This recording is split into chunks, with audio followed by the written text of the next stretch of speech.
महोदय, योजना पर वाद विवाद सच्चे अर्थ में एक राष्ट्रीय विचार विमर्श का अवसर है और मुझे प्रसन्नता है कि सदस्यों ने इसे गंभीरतापूर्वक लिया है।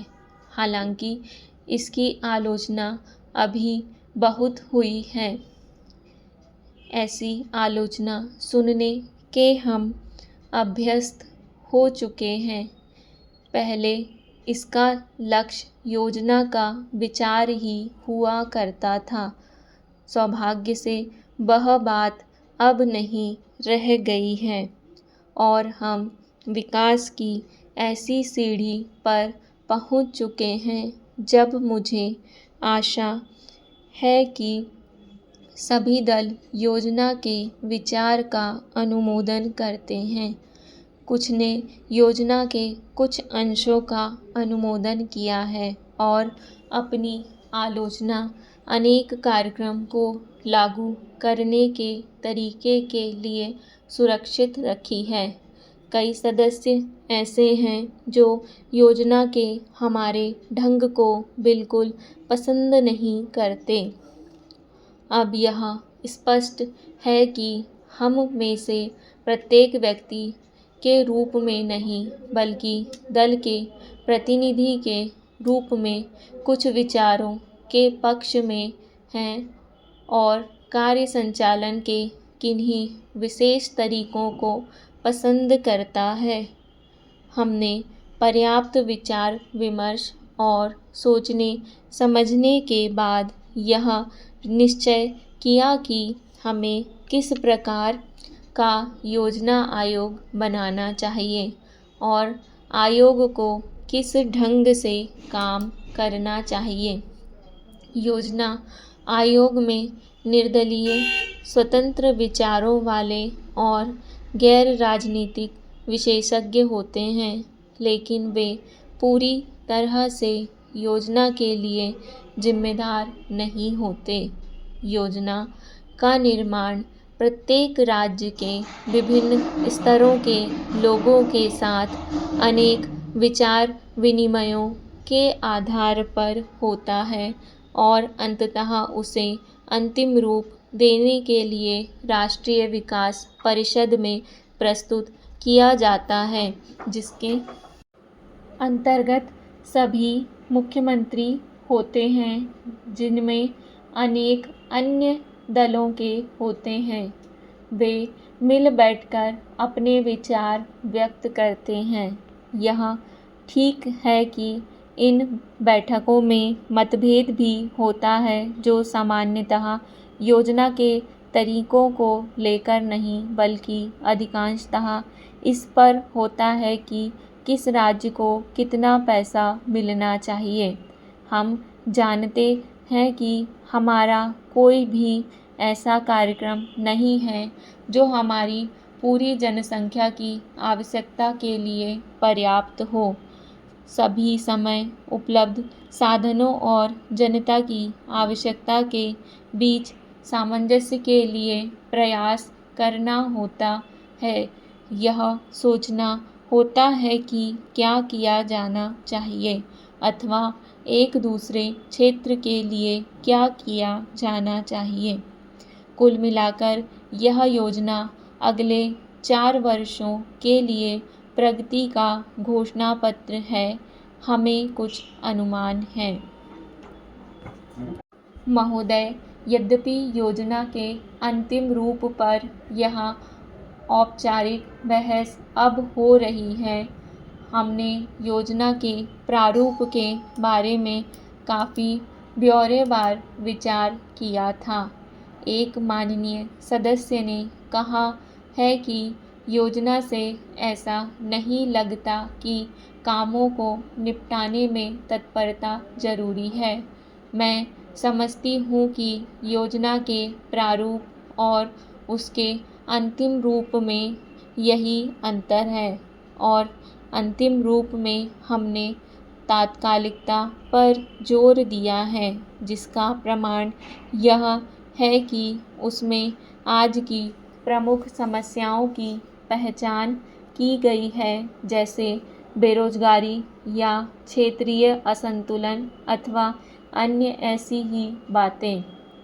इनमें से कुछ समस्याओं के समाधान में कोई विलंब नहीं होना चाहिए और उन्हें तत्काल दृढ़ निश्चय के साथ हल किया जाना चाहिए।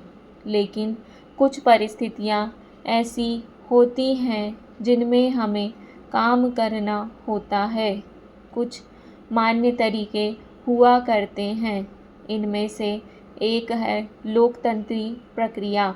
बहुत से लोग चाहते हैं कि हम कई काम एक साथ करें और इनमें से कुछ के बारे में हम सहमत भी हैं कि वे सही काम हैं, लेकिन हम लोकतंत्री प्रक्रिया के प्रति वचनबद्ध हैं। हम जनता की राय से काम करने के लिए प्रतिबद्ध हैं। हमें अधिकाधिक जनता और पार्टियों को अपने साथ आगे लेकर बढ़ना है। मैं समझती हूँ कि अगर इससे हमारी गति कुछ धीमी भी रहती है तो भी हमारी प्रक्रिया को बल मिलता है और हम जो भी काम हाथ में लेते हैं उसे बल मिलता है।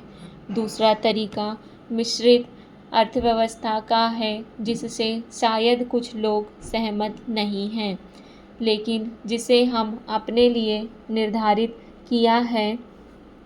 ऐसी अर्थव्यवस्था की अनेक त्रुटियां भी होती हैं, लेकिन हमारे देश में आज जो परिस्थिति है उसमें हमारी सरकार, हमारे पूर्ववर्ती और आज के सहयोगियों ने अनुभव किया कि हमें इस तरीके को अपनाकर चलना चाहिए।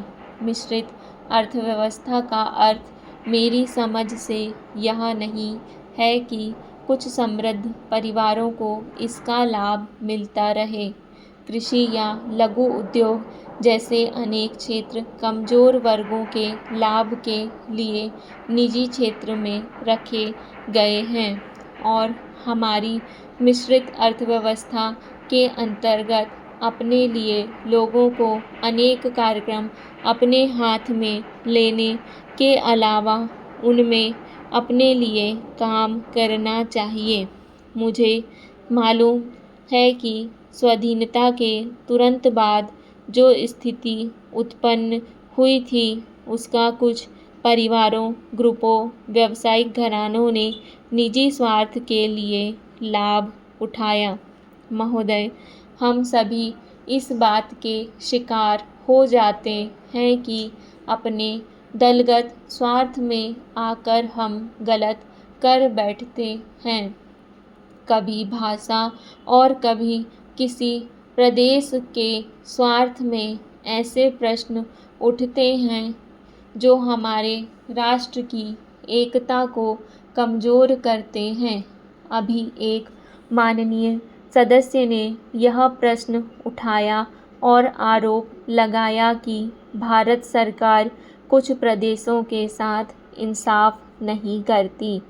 भारत सरकार कुछ प्रदेशों के प्रति पक्षपातपूर्ण नीति अपनाती है। यही मनोवृत्ति है जिसमें एक प्रदेश को दूसरे प्रदेश के विरुद्ध भड़काया जाता है, एक जाति को दूसरी जाति के विरुद्ध खड़ा किया जाता है, एक धर्म को दूसरे धर्म के विरुद्ध खड़ा किया जाता है और एक भाषा और दूसरी भाषा वालों के बीच में भड़काव पैदा करके लड़ाई पैदा की जाती है। यही मनोवृत्ति है जिसको हमारे विरोधी दल के बहुत से लोग भड़काकर पैदा करते हैं। उनकी अपनी गलत नीतियों के कारण विशाल दृष्टिकोण नहीं होता है और वे ऐसे प्रश्नों को उभारकर अपना स्वार्थ सिद्ध करते हैं। स्पष्ट है कि ऐसे समस्त प्रश्नों का परिणाम हमेशा बुरा होता है। इसलिए मैं सभी राजनीतिक पार्टियों के नेताओं से अपील करना चाहूँगा कि जो प्रश्न हमारे देश के सामने हैं और जिन पर हम सबको चिंता हो रही है तथा जिनका हल निकालने की हम कोशिश करते हैं, उन तमाम प्रश्नों के ऊपर हम ठंडे दिल से विचार करें।